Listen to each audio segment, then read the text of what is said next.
Pai do Senhor, igreja. Amém?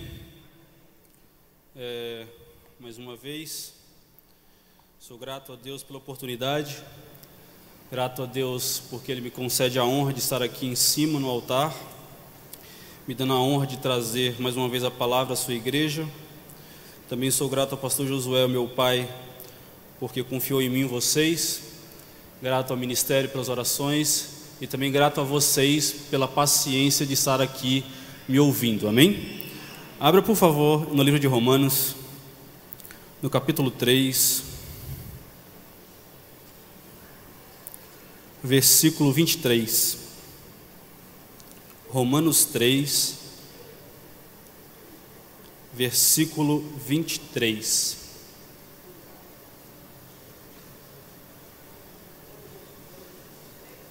Romanos 3, capítulo 3, versículo 23. Vamos ler. Porque todos pecaram e destituídos estão da glória de Deus. Amém. Podem sentar, é só isso. Hoje eu quero falar com vocês um pouco de algumas coisas que cometemos no nosso dia a dia, que define o tipo de pecador que nós somos. Mas para isso, antes de falar do pecador, eu tenho que falar sobre pecado. Então, pecado no grego é amartia, que pode ser traduzido como fracasso, desvio de padrão, desvio do objetivo, errar o alvo. Pecado trata-se de não encontrar o padrão perfeito, o homem perfeito que é traduzido e exemplificado a nós, Jesus Cristo. O pecado é um ato, tanto como é também uma condição. É o estado natural do homem sem regeneração. Somos pecadores pelo pecado de Adão, portanto, o estado pecaminoso é nosso estado natural. O estado natural sem regeneração. Pela graça de Deus somos salvos, mas nosso estado inicial é de pecador. Para então convertermos o pecado, existe um processo que então nos faz pecador. Existe um processo de cometer o ato do pecado, que pecar é afastar-se daquilo que Deus considera como conduta ideal. A conduta ideal foi traduzida a nós como homem, Jesus Cristo.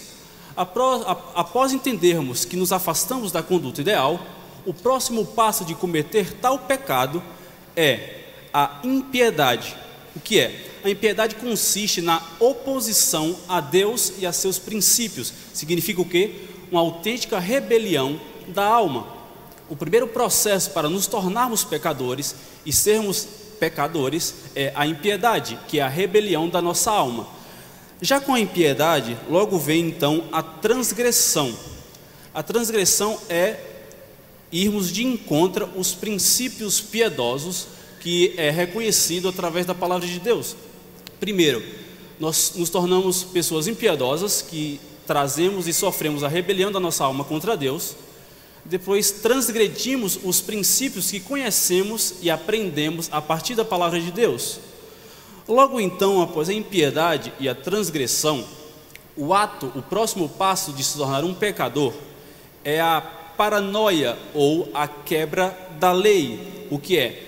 Após nos rebelarmos contra Deus, nossa alma, após transgredirmos os princípios de Deus, nos afastamos então da lei, seja ela a lei mosaica, como no Antigo Testamento, ou a lei da graça, após o sacrifício de Cristo na cruz. Então, somos impiedosos, transgredimos e então nos afastamos da lei. E então chegamos no estágio final do pecado. O que é? O passo em falso. Propositalmente caímos para o lado, desviamos da tangente que é o homem perfeito. É aquilo que nós saímos pela tangente, desviamos do foco, desviamos do objetivo, daquilo que realmente nascemos para ser, homem perfeito em Deus. Portanto, esse é o processo do pecado: impiedade, transgressão, quebra da lei e passo em falso, desvio moral. Esse processo, podemos entender então, é um processo gradual que passamos a ser então pecadores. No nosso dia a dia, quando cometemos um pecado, é muito rápido, é muito fácil, mas esses são os passos para você pecar. Portanto, o pecado, ele em sua origem, portanto, tem duas naturezas. É a natureza cósmica e a natureza pessoal. O que é a natureza cósmica? Nenhum ser humano peca sozinho. O pecado sempre fará parte de uma rebelião cósmica e espiritual além de nós. É aquilo que sabemos entre Satanás e Jesus, a origem do pecado a partir de Satanás, a origem do pecado através da malignidade de Satanás. Então essa é a natureza cósmica do pecado. Portanto, para a natureza cósmica do pecado, uma solução cósmica e espiritual, a vinda de Cristo que se fez carne para salvar a nós. Existe também a natureza pessoal. Apesar da rebelião no mundo espiritual, todo mundo, a partir do livre-arbítrio, peca. Nós decidimos pecar. Nós cometemos o pecado como homem, como carne. E a solução do homem, ele pode não interferir na natureza cósmica e espiritual, mas a natureza pessoal pode ser redimida através da nossa escolha. Nós escolhemos não pecar, nós escolhemos nos tornar santos, nós nos escolhemos andar em santidade, nós escolhemos servir a Cristo. Então essas são as duas naturezas do pecado, a cósmica, a espiritual e a natureza pessoal. Portanto, devemos entender também como todos pecaram. Existem 3 linhas teológicas que abordam a forma que o homem pecou. São elas: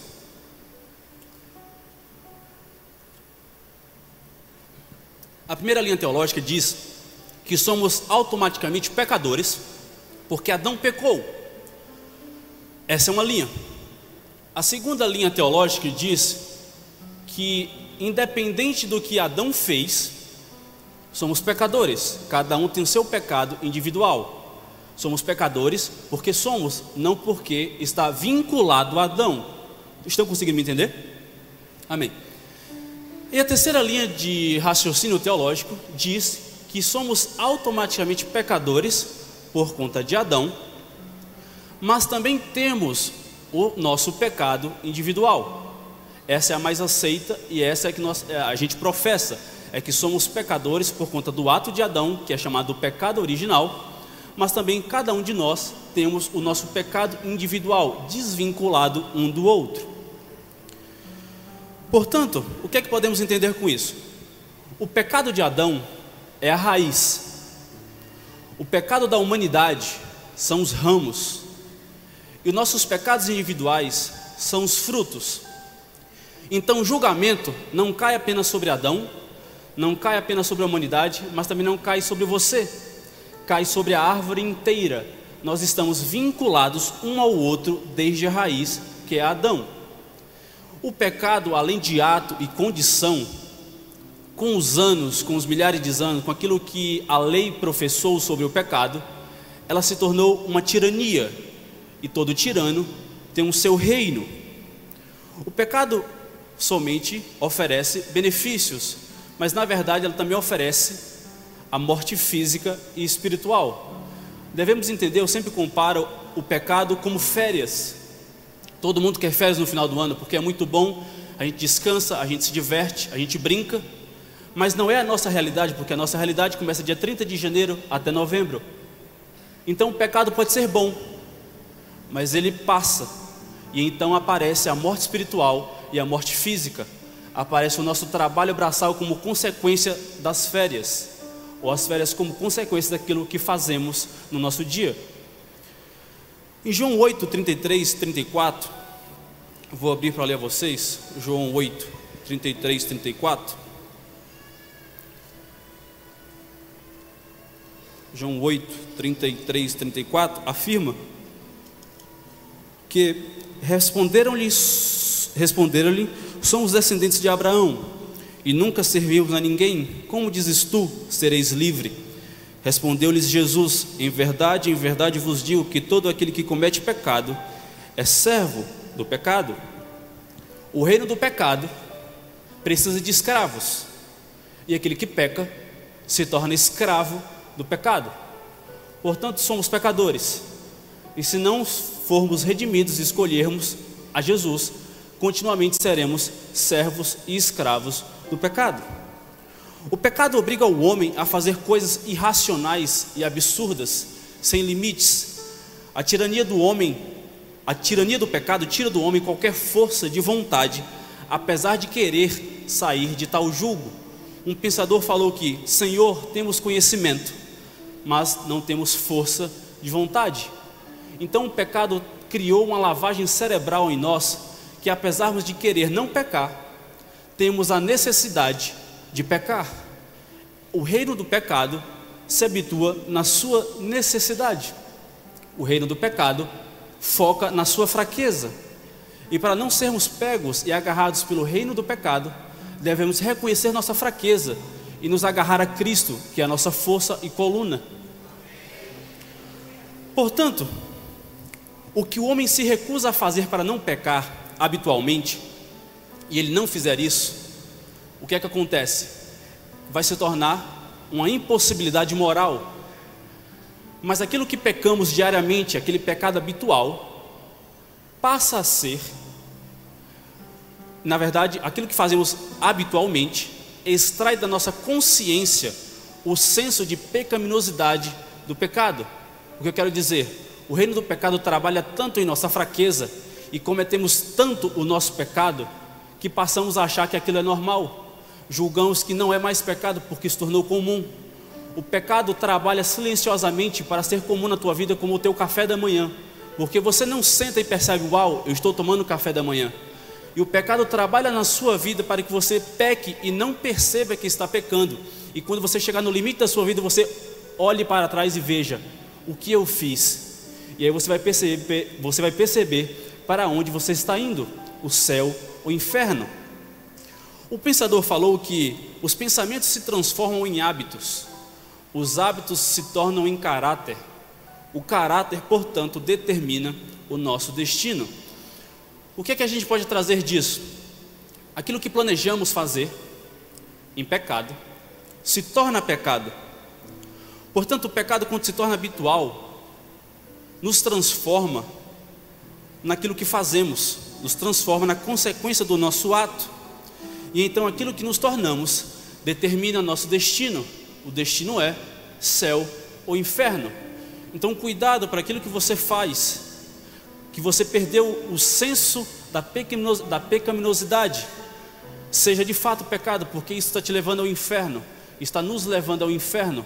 Pode ser comum, mas aquilo que é comum pode ser perigoso, porque o pecado, Satanás, trabalha de forma silenciosa na nossa fraqueza, no nosso dia a dia, naquilo que achamos que é comum.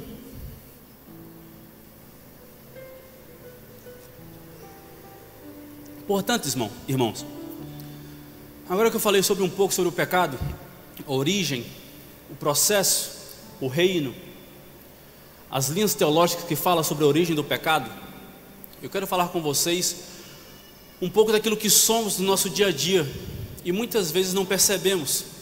O primeiro ponto agora que você pode abrir comigo é sobre o pecador ingrato. Pecador ingrato, ingratidão. Abra comigo, por favor, lá em Lucas, no capítulo 17. Lucas, capítulo 17, versículo 11 até o 19.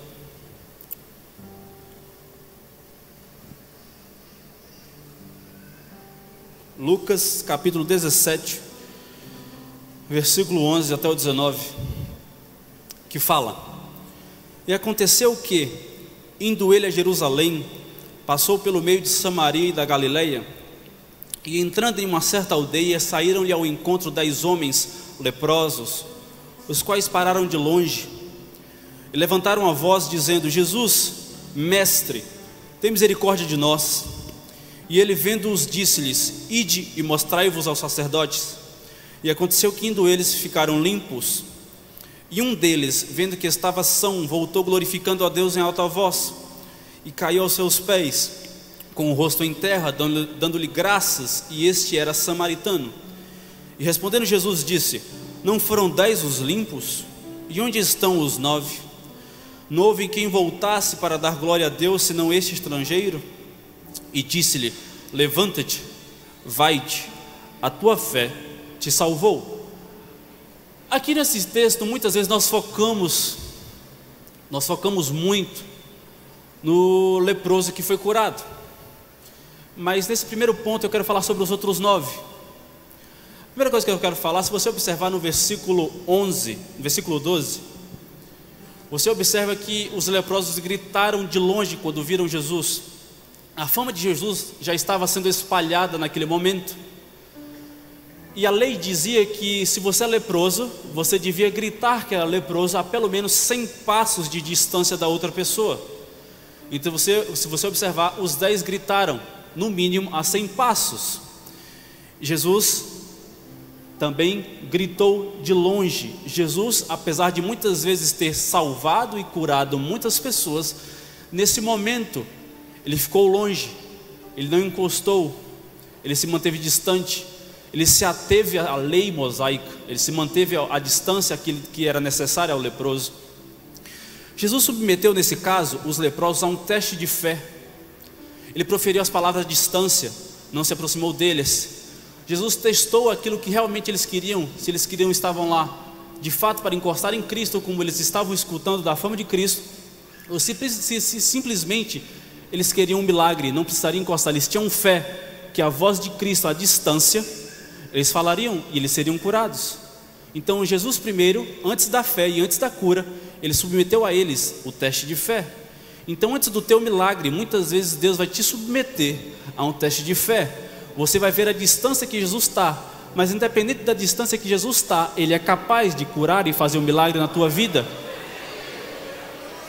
É muito lindo fazer isso, é muito lindo entender isso. Só que se a gente observar, enquanto andavam, eles foram curados. Portanto, o que eu quero falar é isso: eles perceberam que foram curados.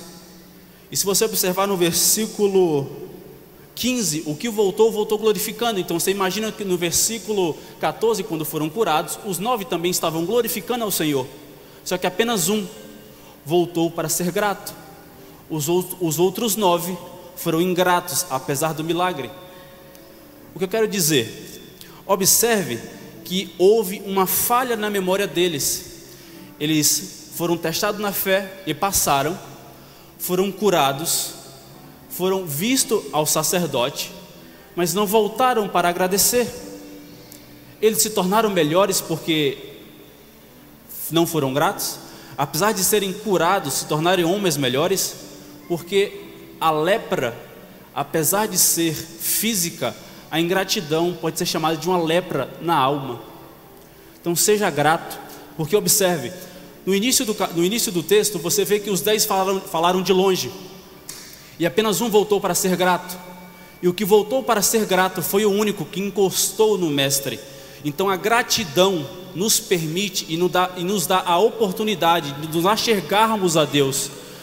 Quando você é ingrato, você pode até receber a cura e o milagre, mas você não vai se prostrar aos pés de Cristo. O que você quer? Apenas a cura ou ser íntimo de Cristo? O que você quer? O que nós queremos? Sermos curados, mas ingratos, ou curados por completo?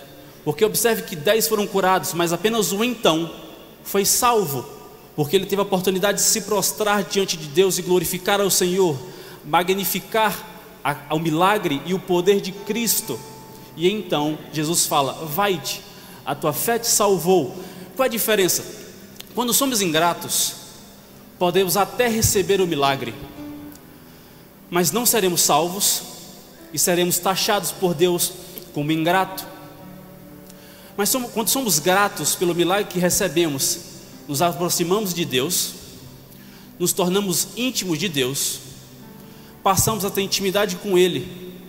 E o mais importante, além de sermos curados fisicamente, Ele mostrou ao leproso que ele também foi curado espiritualmente. Então a ingratidão pode curar o teu físico, mas a gratidão pode curar a tua alma, e a tua alma curada te leva ao céu. Amém? A tua alma curada te leva a um lugar muito melhor, a um destino muito melhor que aqueles 9 pode ter tomado, porque eles tornaram pessoas ingratas na sua circunstância de milagre. Então, apesar do teu milagre, irmão, irmã, tenha noção, porque em vez de você virar as costas, tenha noção, tenha sabedoria, volte a Deus e seja grato a Ele, porque pela gratidão você será íntimo dEle, e Deus reconhecerá em você o teu valor, e você então será salvo.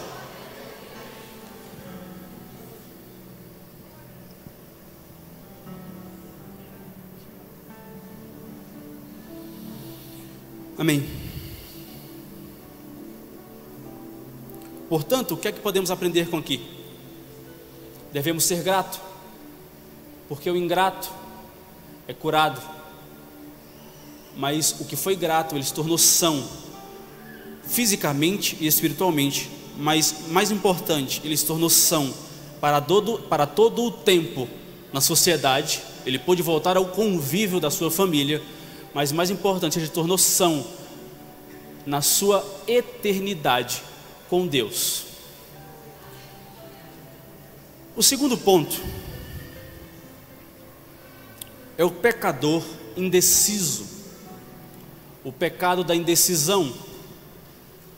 Quantas vezes somos indecisos apesar de onde estamos em Deus?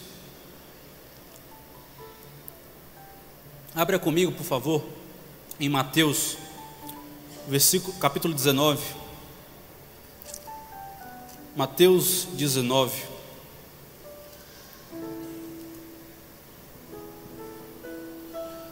Mateus 19, versículo 16 a 22,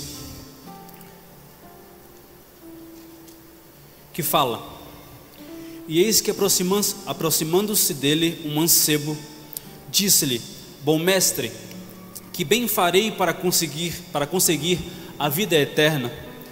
E ele disse-lhe: Por que me chamas bom? Não há bom senão um só, que é Deus. Se queres, porém, entrar na vida, guarda os mandamentos. Disse-lhe ele: Quais? E Jesus disse: Não matarás, não cometerás adultério, não furtarás, não dirás falso testemunho, honra teu pai e tua mãe, e amarás o teu próximo como a ti mesmo. Disse-lhe o mancebo: Tudo isso tenho guardado desde a minha mocidade. Que me falta ainda? Disse-lhe Jesus: Se queres ser perfeito, vai, vende tudo o que tens, dá aos pobres, e terás um tesouro no céu, e vem e segue-me. E o mancebo, ouvindo esta palavra, retirou-se triste, porque possuía muitas propriedades. O que eu quero chamar a atenção aqui é que nós podemos ter boas intenções, como um jovem rico, mas a indecisão do jovem rico decretou o destino dele, porque ele não vendeu e deu tudo o que tinha. Ele retirou-se e foi triste. O texto não fala que ele salvou, que ele foi salvo. O texto não fala que, apesar dele cumprir os mandamentos, ele seguiu a Cristo. Então, apesar da tua boa intenção, a tua boa intenção de estar na igreja, a tua boa intenção de cumprir os mandamentos que você aprende no culto de doutrina, a tua boa intenção de seguir a Cristo, a tua boa intenção de estar preparado, de fazer tudo aquilo que a palavra diz fazer, mas você se sente ainda indeciso naquilo que você quer da sua vida. Nesse momento, Deus nos dá a oportunidade, como Ele deu ao jovem rico. Ele deu um ato, algo que o jovem poderia fazer, para que ele pudesse então seguir a vida eterna, porque aquilo que ele fazia para ele não era suficiente para estar na vida eterna, para estar na vida eterna com Deus. Deus deu então uma solução. Eu trago aqui a você então que muitas vezes Deus pode trazer a você uma solução, e muitas vezes não pode ser a solução que você quer, e com isso você então retira-se triste, porque não era aquilo que você esperava, e então determina o teu destino. Mas a indecisão, irmãos, nos coloca nesse momento, e a indecisão, infelizmente, apesar de ser algo simples, o jovem rico era crente, era cristão, era judeu na verdade, cristão não, era judeu. Ele sabia a lei, ele cumpria os mandamentos, ele tinha boa intenção na sua alma em cumprir aquilo que Moisés ordenara na sua palavra que Deus deu a ele. Só que o fato de você fazer essas coisas todas e ser indeciso no teu coração, ser indeciso na tua alma, no teu espírito, determinará o teu destino, porque o cristianismo, a nossa salvação, não está apenas em obras, não está apenas em vir à igreja, não está apenas a dizer que Jesus é nosso Salvador com a nossa boca. Devemos, dentro do nosso coração, da nossa alma, do nosso espírito, sermos decididos naquilo que somos. Agora nos encontramos em muitas situações que muitas vezes nos escondemos daquilo que somos. Dentro da igreja somos crentes, firmados na palavra de Deus, mas lá fora somos indecisos. Eu devo ser crente para as pessoas? Eu devo mostrar que eu não sou? Eu devo deixar subentendido que eu sou crente pelas minhas atitudes? Não. Você deve ser decidido com a tua alma, com o teu espírito, porque com essa decisão refletirá naquilo que você é diante das pessoas, diante da sociedade. Então o jovem rico te ensina e nos ensina que a indecisão determina o nosso destino, porque você vê que ele se retirou triste. Então não seja indeciso, porque o pecado da indecisão te levará a um lugar que você não vai, te levará a um lugar que você acha que não vai. Você pode se enganar lendo a palavra de Deus, cumprindo os mandamentos, mas se você não for decidido, você irá para um destino que você espera que você não vá. Porque a palavra diz que se você cumprir, você irá.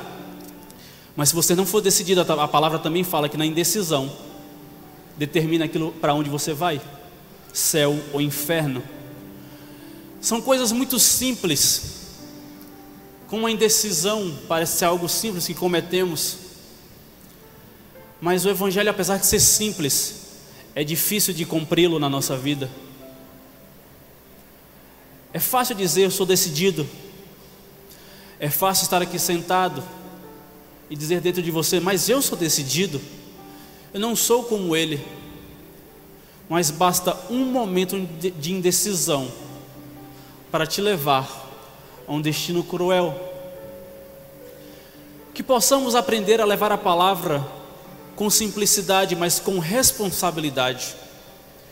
Que possamos entender que cumprir os mandamentos e seguir a Cristo é o suficiente para entrarmos no reino de Deus. Que através da compreensão da palavra, que através da compreensão do reino de Deus, e decidindo isto, é simples entrar no céu, mas tão simples ainda é não ir para lá, que basta ser indeciso. Coloque isso no seu coração e veja se você é indeciso em algum momento sobre a sua cristandade, sobre o que você crê. Não é suficiente vir e ser indeciso, não é suficiente ajoelhar para orar e ser indeciso. Você precisa ser decidido a quem você serve, a quem você adora, a quem você louva. Amém.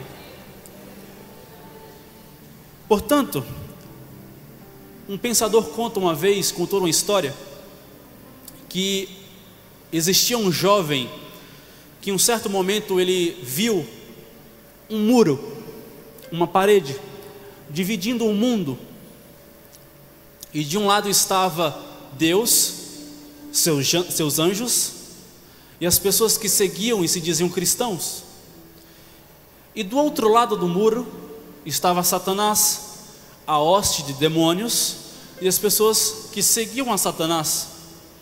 Mas ele observou uma coisa: ele estava então em cima do muro. Quando ele olhou para o lado de Deus, as pessoas e os anjos estavam gritando, chamando o jovem com entusiasmo: vem para o meu lado, vem para o nosso lado, aqui é melhor, aqui é lindo, aqui é a salvação, com entusiasmo. Mas quando esse jovem em cima do muro, ele olhou para o lado de Satanás, ele viu que Satanás e todos estavam calados.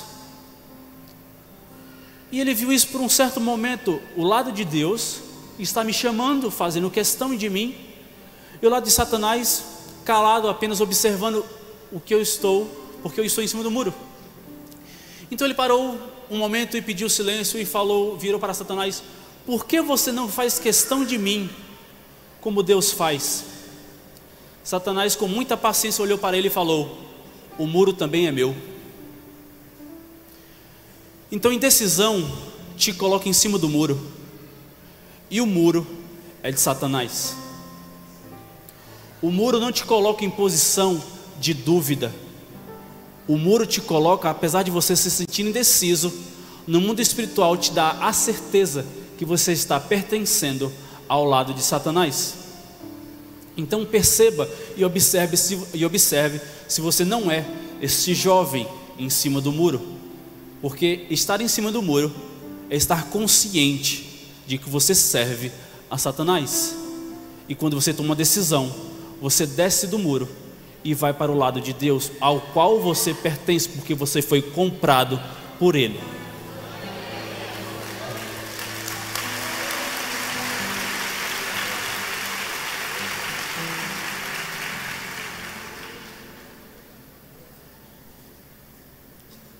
Abra comigo agora o terceiro ponto. Eu vou falar sobre o pecado da indiferença, a falta de compaixão. Abra comigo lá no livro de Lucas, no capítulo 10. Lucas capítulo 10, versículo 25 até o 37.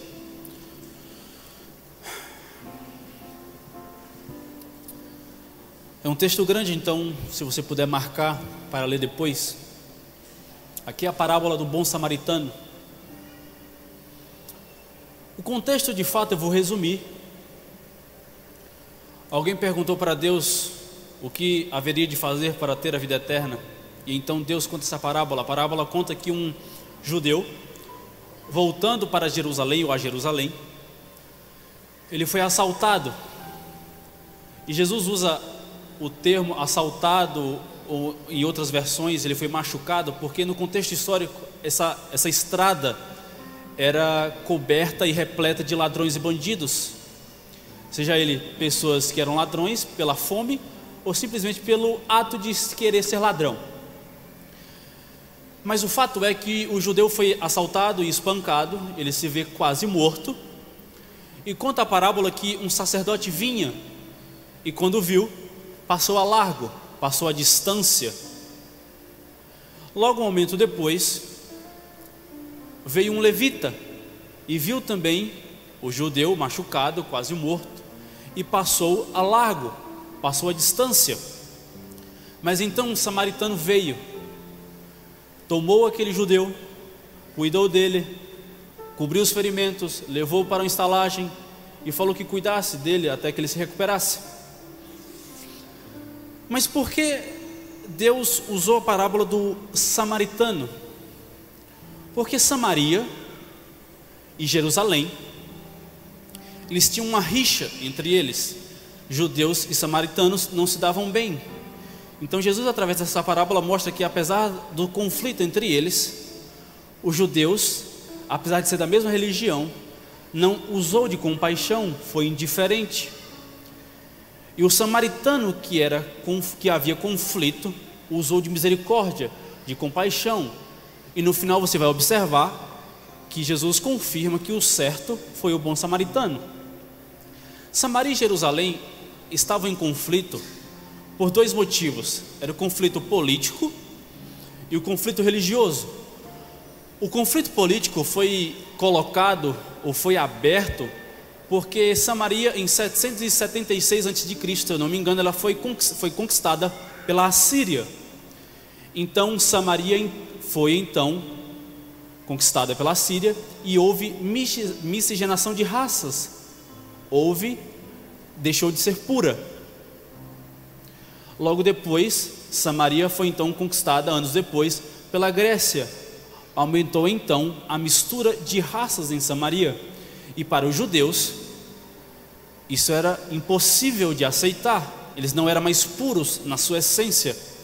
Então não haveria relação entre judeus e Samaria por esse conflito político e mistura de raças. E o segundo conflito foi colocado pelo conflito religioso, porque os samaritanos acreditavam na lei mosaica como os judeus. Só que o conflito era instaurado porque os samaritanos não acreditavam e não aceitavam os livros dos profetas, e os judeus aceitavam.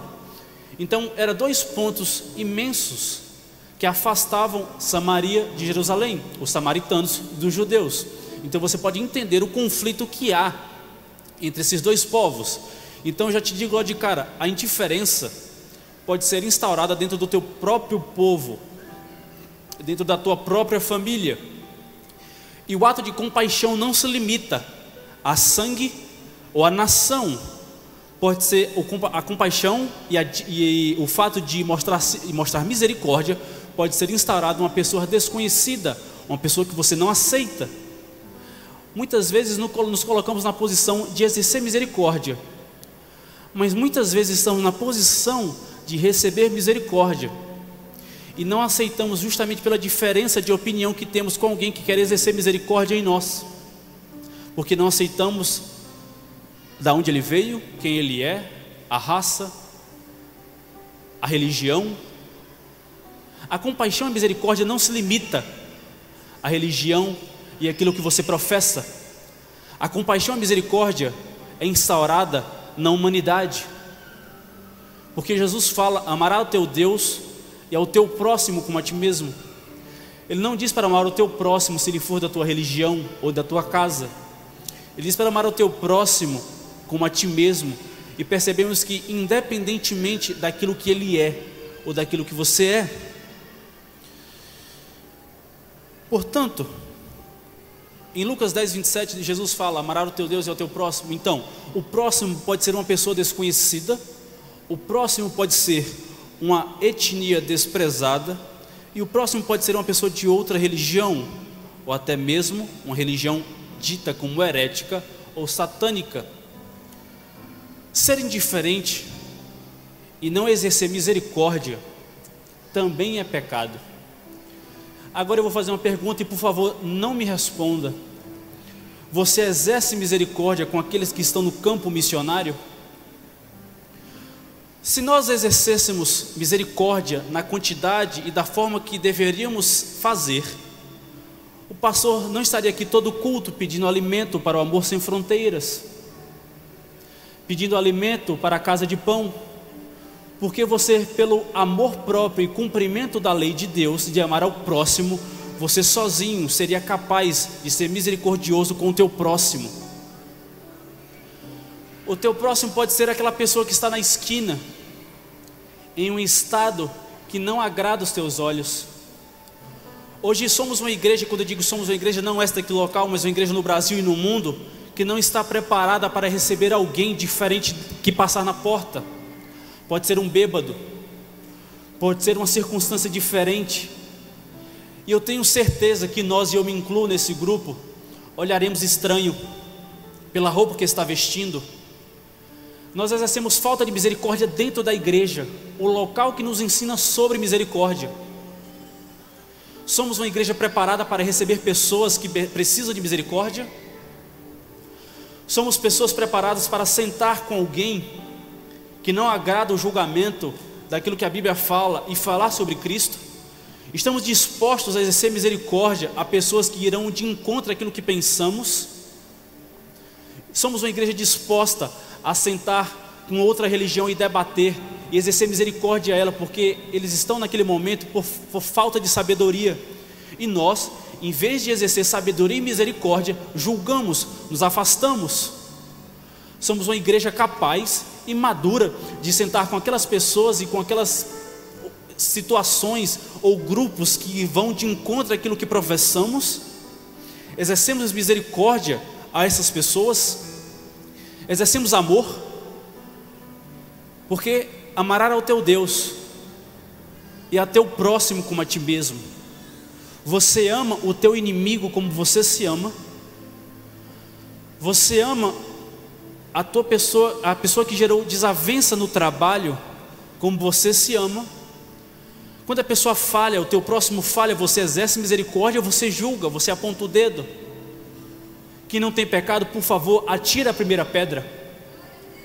Aproveita e pega duas, porque você joga um em você mesmo.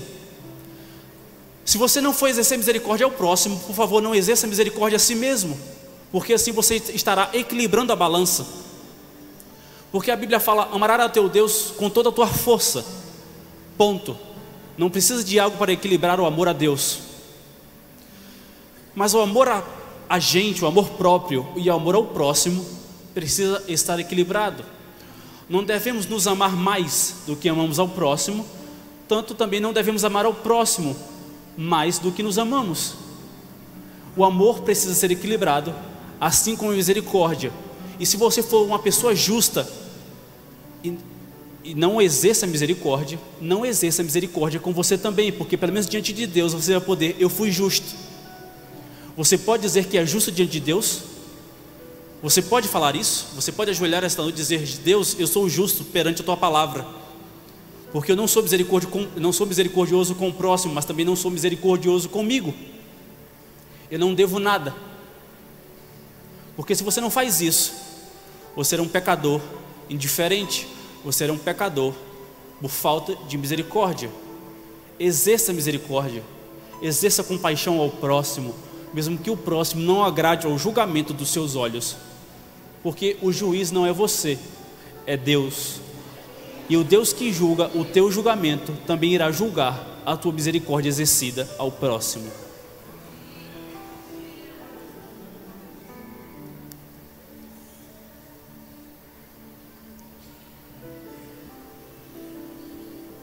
Último ponto, e essa é bem comum em nosso meio,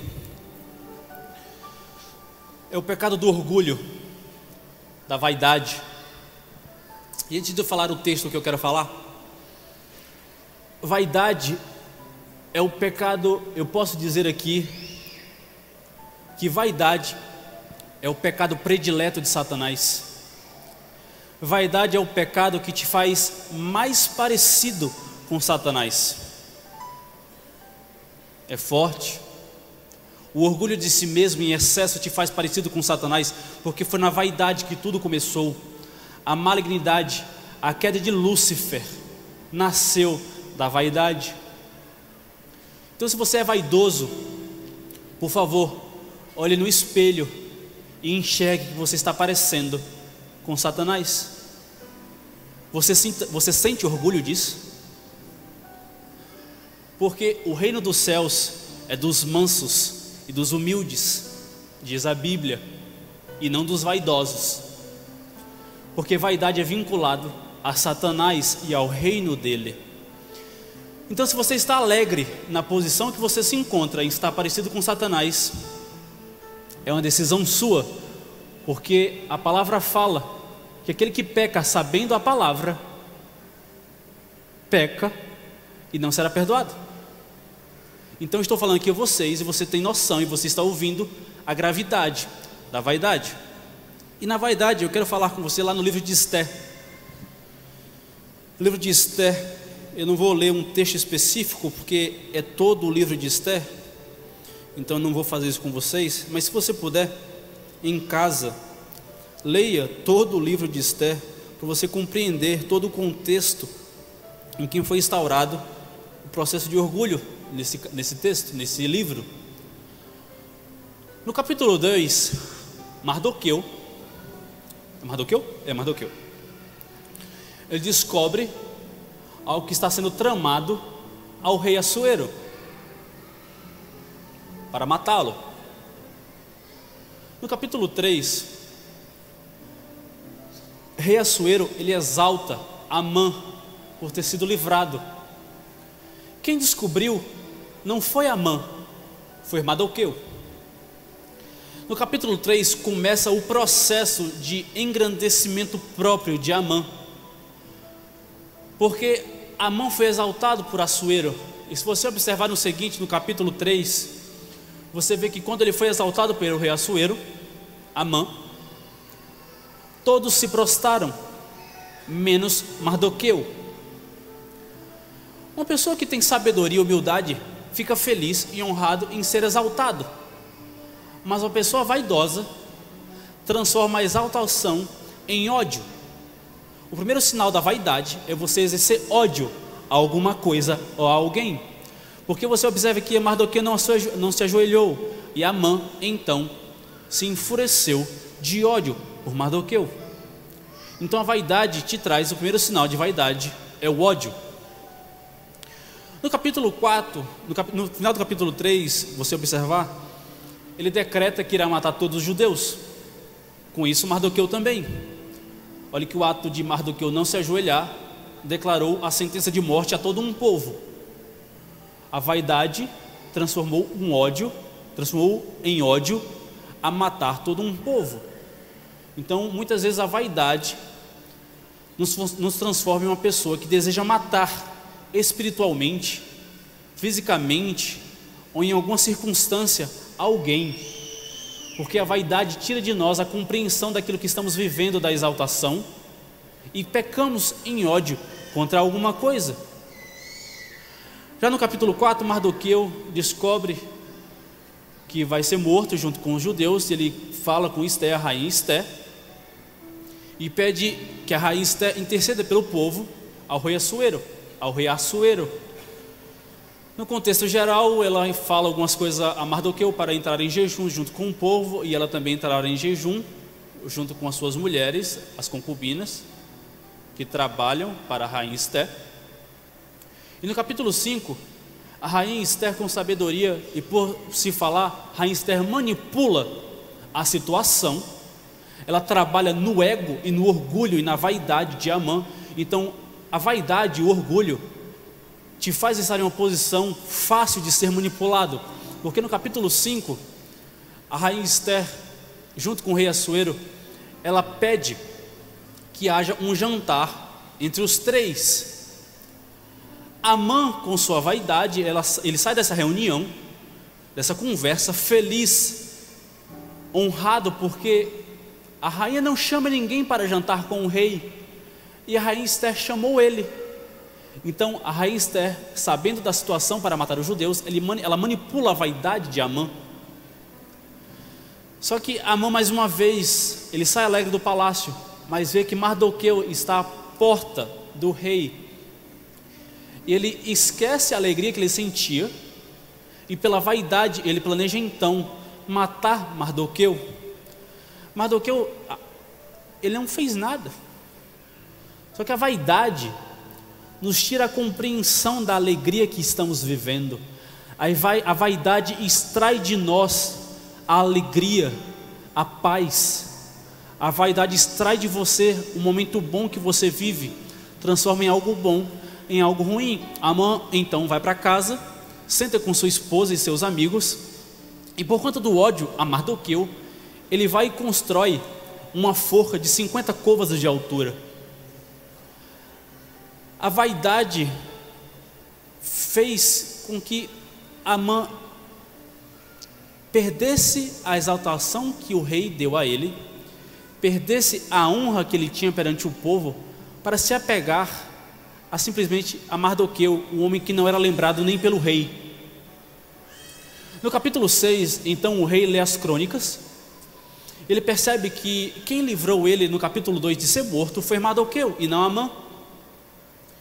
Então ele pede e chama Amã, e você vai ver no contexto inteiro que ele pergunta a Amã: o que é que um rei, o que é que eu posso fazer para honrar alguém a quem o rei quer honrar? Você observa que novamente a vaidade de Amã entra em cena. Amã pensa: a quem o rei quer honrar, senão a mim? Amã já tinha sido exaltado no capítulo 3, então ele se vê na posição de: eu vou ser exaltado e honrado novamente, porque honra é diferente de exaltação. Então ele passa assim: vou subir de nível diante do rei e do povo, vou ser honrado. Então você vê que Amã exagera naquilo que o rei poderia fazer, porque ele imaginou que era para ele. E a vaidade te engana, porque muitas vezes é uma situação que Deus te coloca para testar aquilo que você é, e a tua vaidade te engana naquilo que você exerce. Você acha que está sendo sábio, porque vai ser para mim, mas a vaidade te engana e te mostra a seguir que a honra não é para você. Então ele exagera no pedido ao rei: o rei deve fazer isso, aquilo, botar a coroa do rei, o manto do rei, o cetro do rei, andar sobre o cavalo do rei. Ele estaria em posição de rei por um breve momento. Diante do povo, depois do rei era ele. A autoridade sobre o povo depois do rei era ele, porque ele se colocaria em uma posição em que apenas o rei estava. Estaria sobre o cavalo, estaria com coroa, estaria com o manto, estaria com o cetro, sinal de autoridade. Mas não, ele é pego de surpresa. O rei não quer honrar a Amã. Então vai tu, Amã, faz tudo isso, mas faz com Mardoqueu. Então o que é que eu quero tratar aqui? A vaidade faz isso conosco. Mas se você é vaidoso, quando você foi exaltado, o excesso de vaidade te faz sair do pedestal de exaltado para ser pedestal de alguém que vai ser honrado. Então, se você é vaidoso, você pode ter sido exaltado uma vez, mas se você é vaidoso, você será pedestal para alguém ser exaltado sobre você. E eu acho engraçado que ele foi pedestal para alguém que ele queria matar. Então você está planejando matar alguém, seja ali em qualquer circunstância, seja espiritual, ou em uma circunstância no local que você trabalha e que você vive. Cuidado, que a vaidade pode te levar a um nível que você será pedestal para essa pessoa. Você será altar de honra para essa pessoa. Quem você é? Você é Mardoqueu, que vai ser honrado. Você é Amã, vaidoso. Você exerce ódio? Você planeja matar? Você é um pedestal ou é alguém honrado? Qual é a sua posição? Você está disposto a ser alguém que o rei honrou? Ou você está disposto a ser a pessoa que será usado para honrar alguém? Com vaidade e ódio dentro do coração. Então Amã sai à rua e fala aquela frase que a gente já sabe: assim se fará o homem de cuja honra o rei se agrada.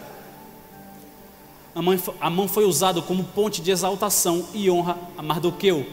Então a vaidade não te faz alguém exaltado, ela te coloca na posição de ponte para alguém passar por cima. Se você quer ser vaidoso, esteja ciente que você era uma ponte e não um homem honrado. Você é um pedestal e não um homem honrado. Então no capítulo 7 é o jantar. Acontece o jantar entre Rainha Ester, Amã e o rei Assuero. E o rei Assuero fala a Rainha Ester: o que queres que eu te faça? E então até metade do reino eu te farei. E na conversa vai e vem, Rainha Ester mostra a verdade a Amã, a rei Assuero, que Amã queria matar o povo judeu. Amã se entristece, ele se revolta diante do rei. O rei, com sabedoria, não toma decisão definitiva, mas sai para o jardim. E o que eu quero trazer aqui, se você observar lá no versículo 19 do capítulo 7, você vai ver que Amã se deitou no leito de Ester. Leito aqui é cama. A vaidade te faz compreender ou achar que você está em posição de intimidade com certas pessoas que você não está. Você acha que você tem abertura com o rei, você acha que você tem abertura com a rainha, mas você não tem. E Amã, com a vaidade, passa um limite, se deita na cama da rainha. Então o rei Assuero chega nesse momento e ele fala: quero esforçar até a minha esposa dentro da minha própria casa. E aqui é onde a tua vaidade vai te levar. Ele odiava Mardoqueu, construiu uma forca para Mardoqueu, foi pedestal para Mardoqueu, e no local onde ele pretendia matar Mardoqueu, a vaidade levou ele a ser morto na própria forca. Então a vaidade, eu digo que é o ato de comprar um terreno para enterrar todos os nossos inimigos. Só que a vaidade nos engana. O terreno não é para enterrar nossos inimigos, é para enterrar nosso próprio ego. A vaidade vai te enganar e vai te levar à forca. Você está disposto a ir para a forca? A vaidade vale a pena te levar à forca? Aquilo que você planeja fazer a alguém será feito a você. Aquilo que você planeja como sacrifício, pela vaidade você se tornará o próprio sacrifício. Entenda isso. Pela vaidade você é o sacrifício. A vaidade te consome por dentro até você não existir, até ser morto pelo seu próprio ego, pelo seu próprio excesso de amor ou excesso de vaidade. Em que posição estamos? O que queremos fazer? Queremos continuar sendo impiedosos, orgulhosos, indiferentes? Ou estamos de fato dispostos a mudar de posição e nos tornar de fato mais parecido com Deus e com aquilo que Ele diz como o homem ideal? O que você quer para você? O que você quer para o seu destino? Porque o que eu tratei aqui esta noite foram coisas simples, comuns, que nós como seres humanos falhos cometemos todos os dias. Mas pela simplicidade da palavra, eu também te mostrei como você deve não ser esse tipo de pecador.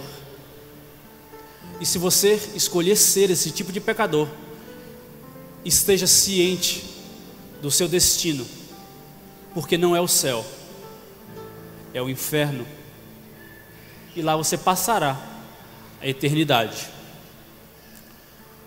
Compreenda isso e escolha o que você quer ser: homem ideal, como Deus escolheu que você fosse, ou um pecador que irá para o inferno. Amém. Deus os abençoe.